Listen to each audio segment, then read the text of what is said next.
morning guys, and happy Tuesday. There is very likely going to be a dive bomb bird on my back at some point today. Oh, you might have seen that. Here's the situation. Okay. So the pole beans here are where they've made their nest, and the pole beans are actually starting to die from the top down. And we've had quite a lot of torrential rain in the last couple days, which we have desperately needed, but their nesting situation has taken a hit. So here's the bird's nest. It actually developed a hole in the back. She keeps dive bombing me. Oh, and she is touching me. She's getting my back. The babies are down here. I was going to kind of rebuild them a nest out of one of my hats and put it back up where the old nest was, but I really think that they're actually going to be safer down there. I mean, clearly they are very attentive parents, and there's a lot less protection up here now that the plants are starting to die back. I think I'm just going to watch them. The parents know where they are. They've been feeding them. They're just on the ground right now. So we're going to try to get through this garden tour with Mama Bird on my back. I have done a lot of clearing out of the diseased plants in the tomato tunnel here. It looks so much better. Some of the melons are starting to take the place of the tomato plants that I took out. And then on this side, we even have some of the volunteer plants coming in to fill in the gaps as well. See, here's another volunteer tomato. Quite a lot of the plants actually on this side of the bed are volunteer plants. And a volunteer plant, if you're not sure what that means, is basically a plant that grows that you didn't intend to plant in that spot. So I actually didn't plant any gooseberries this year, and I didn't plant any cherry tomatoes over here either. Because of the purpling on the stems, I'm pretty sure that these volunteer plants are a blueberry cream tomato. See, this one is a little bit further along, and you can see that the little tomatoes actually have some purpling on their shoulders as well. My daughters are actually with their grandmother right now, and I can tell that they're not here because I actually have some harvestable gooseberries that I get to eat today.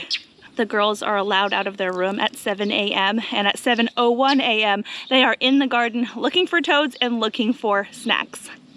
They say that you really only have to plant gooseberries once. These are, I think, Molly's ground cherry, because they always tend to drop berries and volunteer back the next year. I can attest to that. I haven't planted gooseberries in 2 years now. I don't grow a massive amount of gooseberries to make anything like gooseberry pie or any kind of gooseberry jam, but they're one of those things that I just love to snack on when I'm in the garden. See how this one is green? It's not quite ready until they are a yellow color and fall off the plant. Our cucumbers have some disease on them. This is probably some form of mosaic virus. I saw this bad boy down here earlier.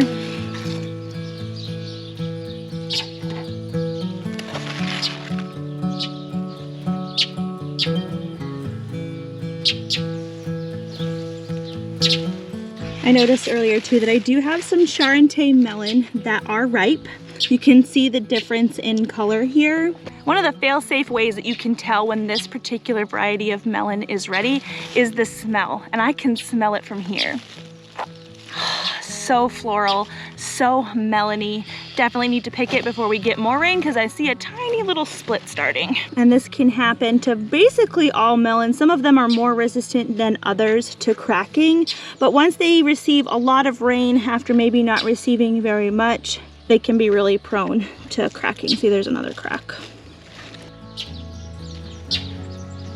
I actually have a couple of these to get off before we get more rain.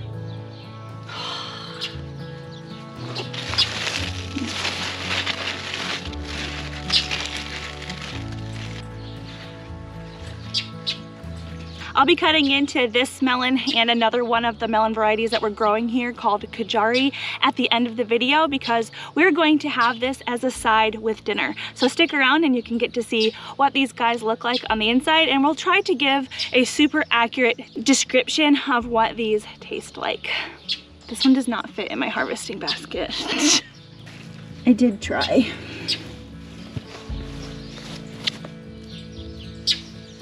Our sweet potatoes have been doing really well over here, and sweet potatoes only take 100 days from the planting of the potatoes or the sweet potato slips until you're able to harvest.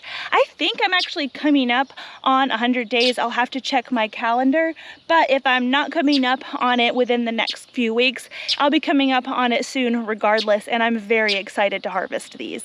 It had a little bit of bug damage, but really they're no worse for wear. This year I actually planted whole potatoes to try to get more potatoes out of each planting space. So we'll see if it worked. I have planted from slips in years past, and we've had a varying degree of success. I really think that one of the main reasons for getting a bigger crop of sweet potato versus maybe not getting as big of a crop as you expect is I think it's really important to trim some of the greenery back so that the plant is essentially forced into putting more energy into the root, which is generally what we eat. The sweet potato greens are edible. It's not something we eat a lot of, but you can. Over here, I've actually planted an edible flower called borage. It is a favorite of the pollinators, and I have heard that it tastes like cucumber, but I've never tried it, so let's see. It tastes like nothing to me, which I guess is fine. As I chewed on it a little bit more, I am seeing the cucumbery flavor. It's good. That could be a really nice addition to a salad, a little pop of color, a little bit something different. I've heard of people freezing them in ice cubes too as a neat little party conversation piece. Bush beans are flowering. There's quite a lot of flowers on here. Oh my gosh. Sorry. Oh.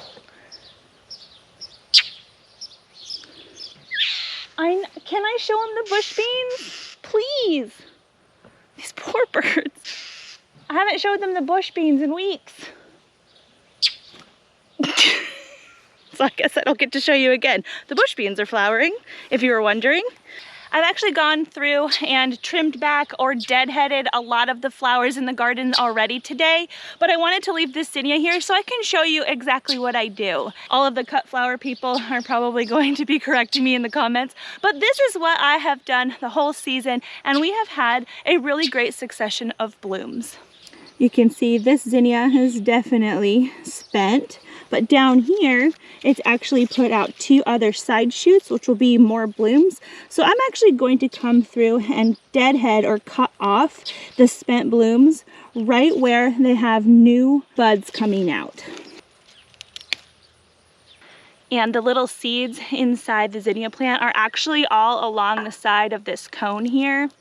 You just peel them off. They're white right now. It would be best if you're gonna save seed to allow this little cone to dry on the plant before you harvest the seed. But this is what they look like.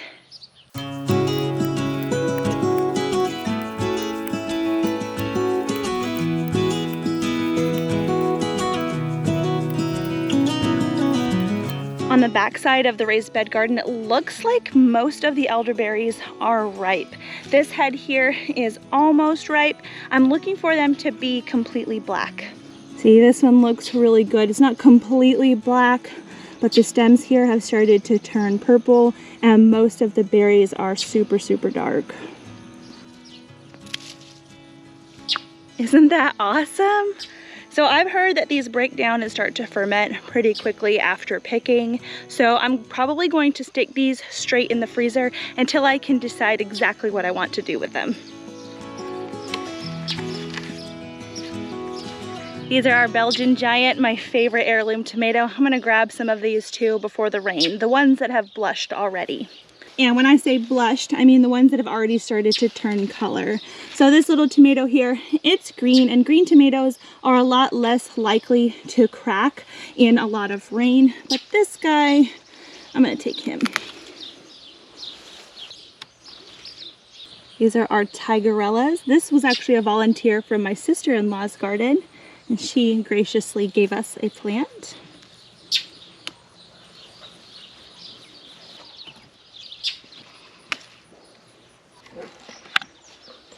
I think the birds want their garden back, so let's go to the greenhouse. Are you supposed to be out? your turkeys out.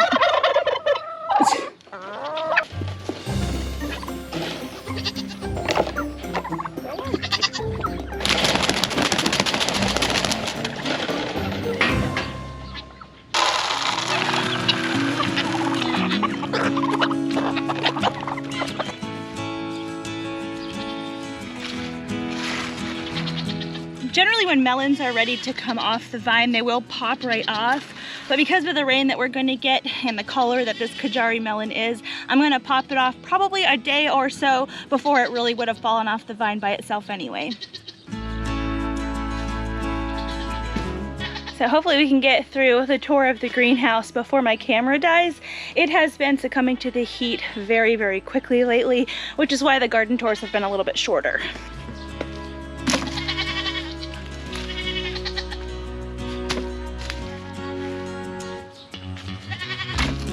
The tomatoes that we've had growing in the greenhouse here have absolutely seen better days. They're definitely on their way out. A lot of the tomatoes in here have irreversible damage to their leaves, and I've already started pulling some out. But truthfully, we have gotten so much off of these plants. I've said it before and I'll say it again. They could all die tomorrow and I would be more than fine with it because we have gotten so much off of these plants. The disease progression in the greenhouse is progressing slower than it had been in our tomato tunnel out in the raised bed garden. And a lot of that is probably due to the fact that this is a greenhouse, there is overhead cover, so rain doesn't fall on the leaves and basically helps spread the disease. I mean, it's still spreading, it's just going a little bit slower. But I have started removing plants, as you can see by this hole here. And another thing you may be noticing either in your garden or in mine is that a lot of the tomatoes that should be red through and through are not getting riper than basically this. They've got this pretty constant yellow top that doesn't really get softer and doesn't get any more red.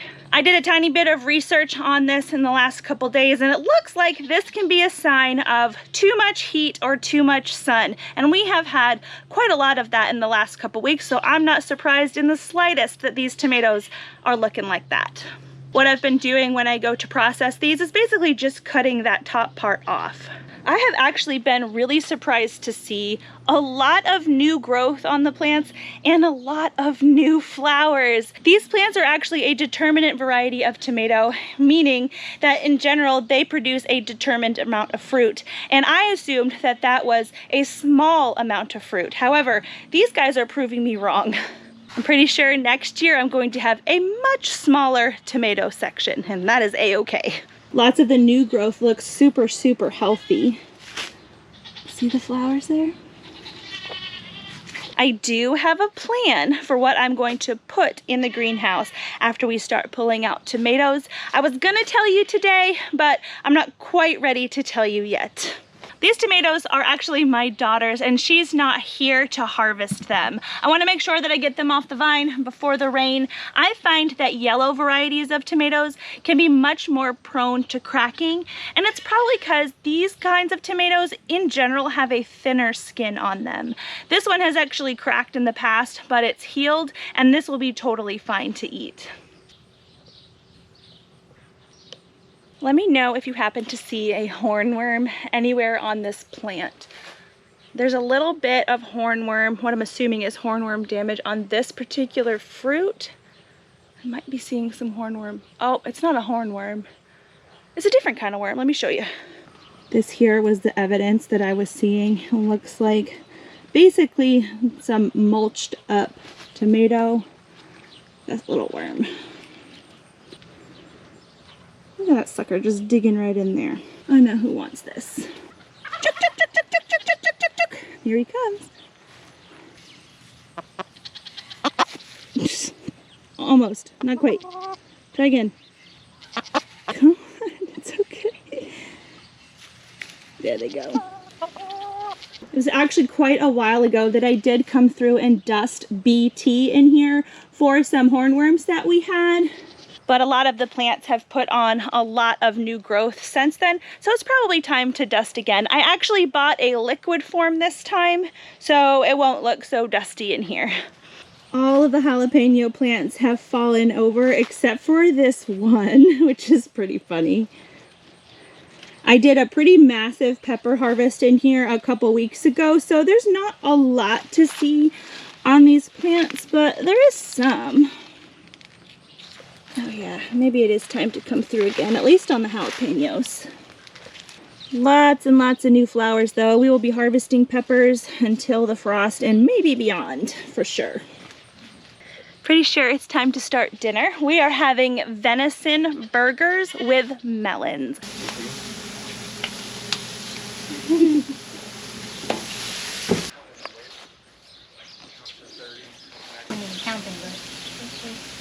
Good, see, that looks good.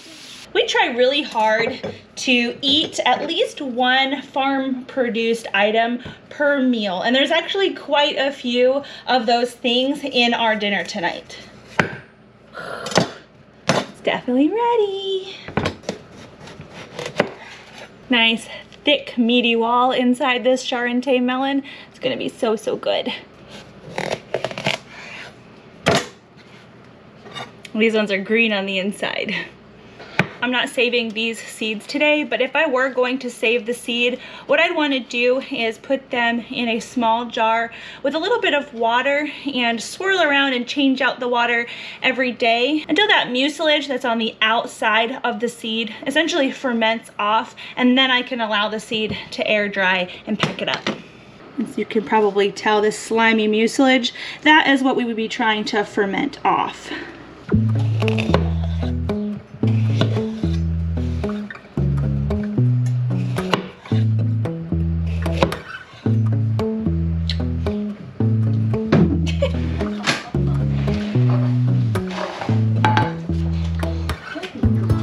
See how meaty these are? These are the Belgian giants.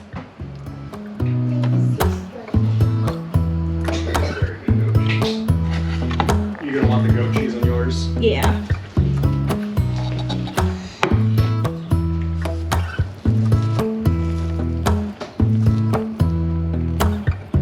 So as far as food from our farm, we have venison that Levi hunted. We have our melons, we have tomatoes, lettuce, pickles, and cheese. This is like a firm cantaloupe though. Like it has a firmer texture than cantaloupe. Sweetness of a fully ripe cantaloupe, but it's the firmness of a not quite ripe cantaloupe. However, the cantaloupes that you buy at the grocery store have probably been sitting around a little while, and this was literally just picked, so it probably has something to do with it as well. The Kajari. This flavor is harder to nail down for me. One of my garden tours, I likened it to a star fruit, but with obvious melon twist. Would you say that that's accurate? I haven't had star fruit in way too long to remember. It's like honeydew cantaloupe. Had a baby. Had a baby. We've had very, very sweet Kajaris before. I think when they're allowed to ripen on the vine and then fall off, they do have more sweetness to them. This one I picked just to pick it before it inevitably cracked tomorrow. There's something special about it that is just really hard to nail down. So if you get the chance to try the Kajari melon, do it.